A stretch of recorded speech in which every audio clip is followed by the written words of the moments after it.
Bismillahirrahmanirrahim. Assalamualaikum warahmatullahi wabarakatuh. Kami dari kelompok Engineering Design Process. Kali ini kami akan melakukan penyebutan hal-hal yang kami jumpai di jalan, tujuan untuk menyelesaikan tugas dari kegiatan Engineering Design Process. Sebelumnya perkenalkan, nama saya Baharudin dengan NIM 22010100034. Perkenalkan, nama saya Leo Anar Sakti dengan NIM 22010100049. Perkenalkan, nama saya Diki Oleh Perdasa dengan NIM 22010101024. Perkenalkan, nama saya Rizka Ramadhani dengan NIM 22011100052. Perkenalkan, nama saya Nahdiana Sabul Janat dengan NIM 22010150. Perkenalkan, nama saya Adila Niagara dengan NIM 2201010002. Baik, untuk perkenalan dari nama-nama kelompok kami, sekian. Kami akan melanjutkan ke tahap selanjutnya. Baik, di sini saya akan menyebutkan hal-hal yang saya jumpai saat perjalanan dari rumah ke BLK.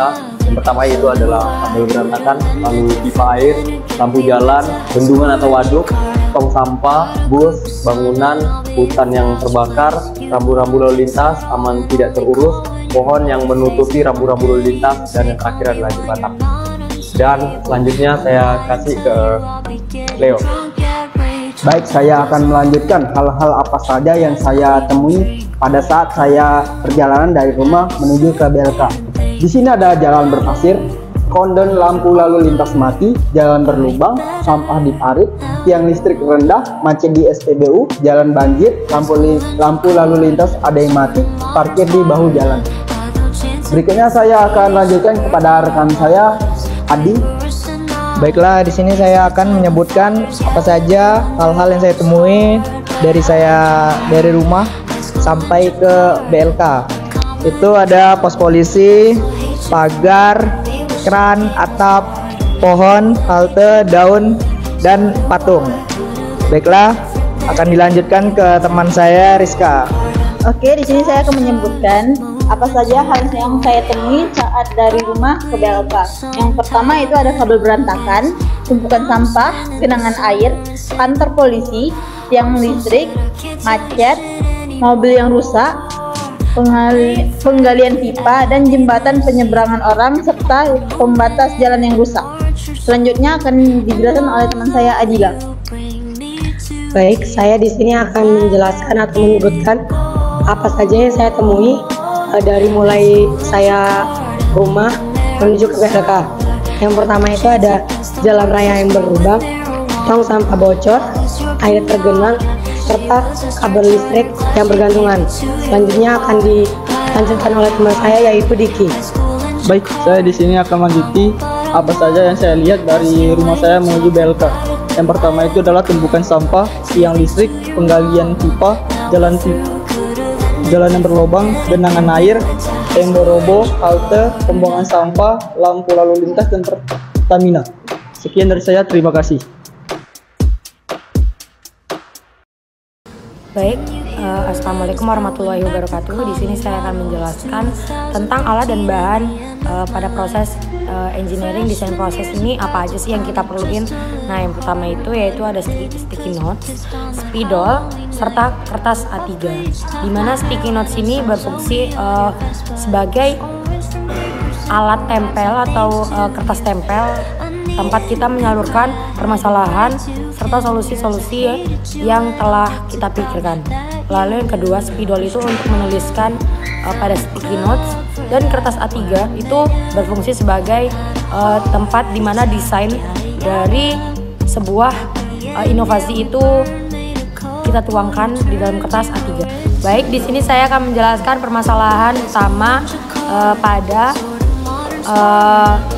tema atau permasalahan yang kami ambil, yaitu masalah yang paling utama dari yang paling kita banyak dijumpai itu yaitu masalah pada sarana dan prasarana yang terdapat pada jalan raya dan sekitarnya, seperti halte, di mana banyak halte atau tidak sedikit halte pada Tanjung Pinang ataupun daerah lain itu yang mengalami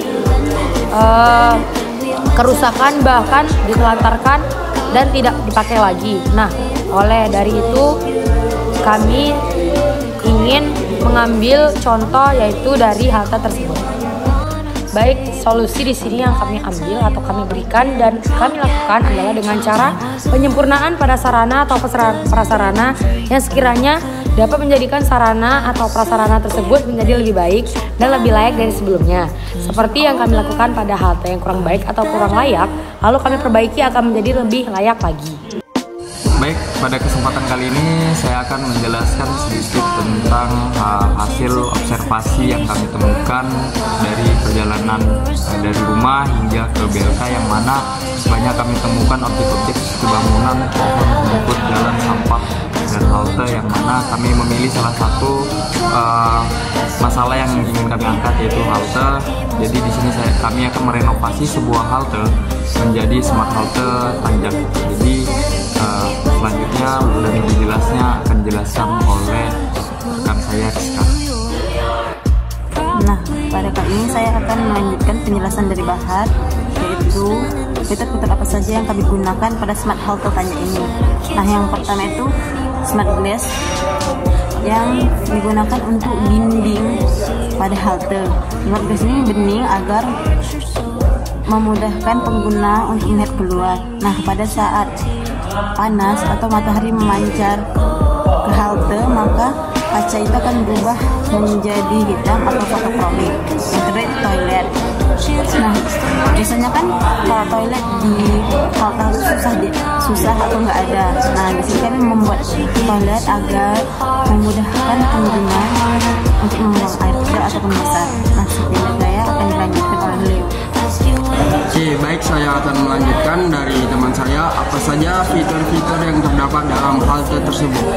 Di dalam tersebut terdapat monitor dan juga speaker, yang mana fungsi dari monitor ini yaitu monitor tersebut akan menampilkan map yang dimana bus itu sudah berjalan sampai mana, sehingga kita tahu estimasi bus berapa menit lagi sampai ke tempat haltenya. Kemudian monitor tersebut juga mendetek GPS yang sudah terpasang di bus, sehingga kita di mana bus itu sudah berada. Dan juga di halte tersebut juga terdapat speaker. Fungsi dari speaker ini yaitu speaker ini sebagai pengingat saja, agar apabila kita mengantuk bisa terdengar dari speaker, sehingga kita tidak tertinggal oleh bus tersebut. Kemudian ada pintu otomatis. Pintu otomatis ini memiliki sensor terhadap bus, yaitu apabila terindikasi bus telah tiba dan berhenti, maka pintu akan terbuka secara otomatis berbarengan dengan speaker. Ini bertujuan agar penumpang memiliki waktu lebih cepat untuk menaiki bus tersebut. Saya akan menjelaskan tentang kelistrikan pada smart halte Tanjak yang kami rancang. Di sini terdapat 3 bagian, yaitu teras, ruang utama, kemudian WC.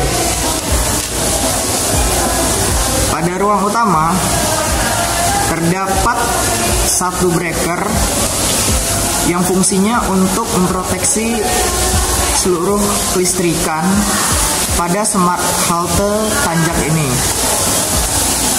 Kemudian terdapat 11 stop kontak yang fungsinya ini untuk menyalakan AC, kemudian untuk mengecas HP, laptop, dan kebutuhan lainnya. Kemudian untuk penerangannya terdapat 3 lampu di ruang utama yang dikendalikan oleh saklar ganda yang terdapat di samping pintu. Jika dilihat dari gambar itu di sebelah kanan atas. Kemudian pada bagian WC terdapat 1 lampu yang dikendalikan oleh saklar tunggal yang terletak di sebelah kiri pada gambar.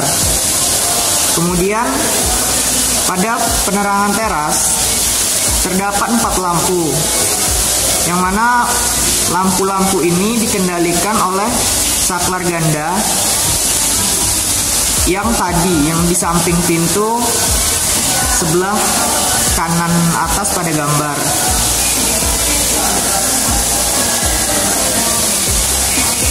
Itu saja yang dapat saya jelaskan. Sekian, terima kasih.